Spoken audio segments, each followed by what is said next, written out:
परिषद प्राथमिक शाळा येडी या शाळेचं चालू शैक्षणिक वर्ष 2024-25 या शैक्षणिक वर्षात नवीन पहिलीच्या विद्यार्थ्यांचं स्वागत आणि सर्व पहिली ते चौथी जे सर्व मुलं आहेत त्या मुलांना पुढील शैक्षणिक वर्षासाठी हार्दिक हार्दिक अशा शुभेच्छा.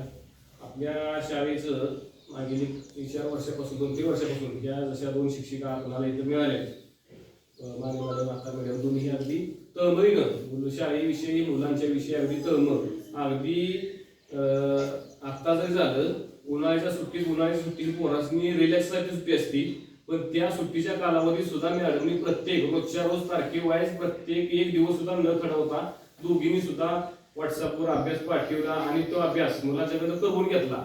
म्हणजे सुट्ट्या येते म्हणून पोरांच्यावर लक्ष कमी झाले असं त्यांचं अजिबात मात्र इथं झालेलं नाही आणि त्यांचा अभ्यास बऱ्यापैकी 70% पालकांनी आणि विद्यार्थ्यांनी तू करून घेतला. काय 10-20% राहिलाय त्यांनी सुद्धा आपल्या पाल्याची शैक्षणिक प्रगती होण्यासाठी ते काय त्यांच्यावर बोजा टाकावा किंवा त्यांनी कायमच बर्डन ठेवा असा त्यांचा हेतू नाही. आपली शाळेची मुलं उत्तरोत्तर अशीच प्रगती होत जावं किंवा त्यांना आपल्या शाळेविषयी अभिमान आहे, आपल्या मुलांच्या विषयी त्यांना तळमळ वाटते म्हणून तिने ती केलेला आहे.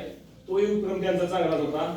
तसेच आता नवीन उपक्रम मॅडमने आता काल बोलल्या नवीन उपक्रम चालू करणार आहे ते अख्ख्या वर्षाची जी सण जयंत्या त्या आता ह्या 30 जून पर्यंत ठरवून देणार की बाबा एकच मुलाला ती आता आज शिवजयंती आहे, आंबेडकर जयंती आहे, नाहीतर कुठलीही जयंती आहे एखाद्या नेते जयंत्या तर ती जी शार्प मुलं जी त्यासनी ती भाषण येते म्हणजे मागायची मागच राहते त्यासाठी ह्या 30 जून पर्यंत आज शिवजयंतीचं भाषण आरवलाय, उद्या आंबेडकर जयंतीचं मागं रुद्रजलाय ती भाषण आज ठरवून 30 तारखेला ठरवून द्यायचं. त्या तारखेला त्यांना येऊन इथं आपापल्या समाधिकपणा होण्यासाठी इथे येऊन ती भाषण पाठ करून तिनं भाषण म्हणून दाखवायचं आहे. हे सुद्धा उपक्रम मॅडमने चांगला केलेला आहे.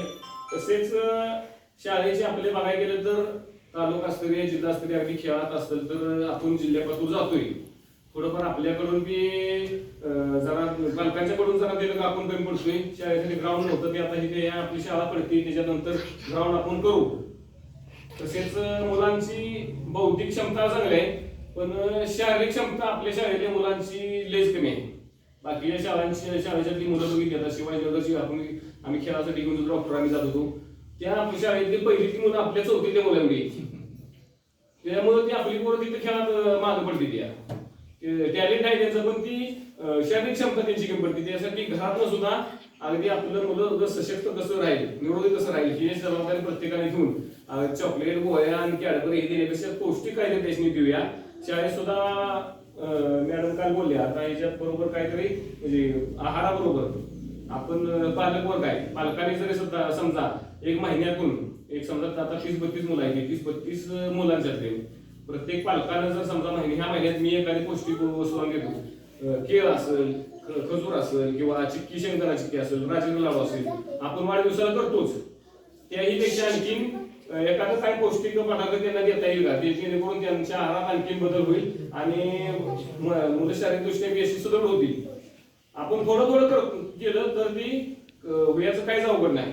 तसं पद्धतीने आपण करूया एकमेकाला सहकार्य एकमेकाचं करूया त्यात कुठलंही न करता मुलं आपल्या शाळा आपल्या शाळेचं नाव झालं तर आज मोठेपणा नाही पण बनसोडे सर आलं बनसोडे सर इथं आपल्या शाळा परीक्षणासाठी केंद्र स्तरावर बनसोडे सर आलं तर ते काय म्हणते आता तसं बघायला गेलं तर 2 महिला शिक्षक असून सुद्धा तुमची शाळा केंद्र स्तरावर ठिंगणगावची शाळा उपाळी वांगीची या 2 शाळा चांगल्या आहेत.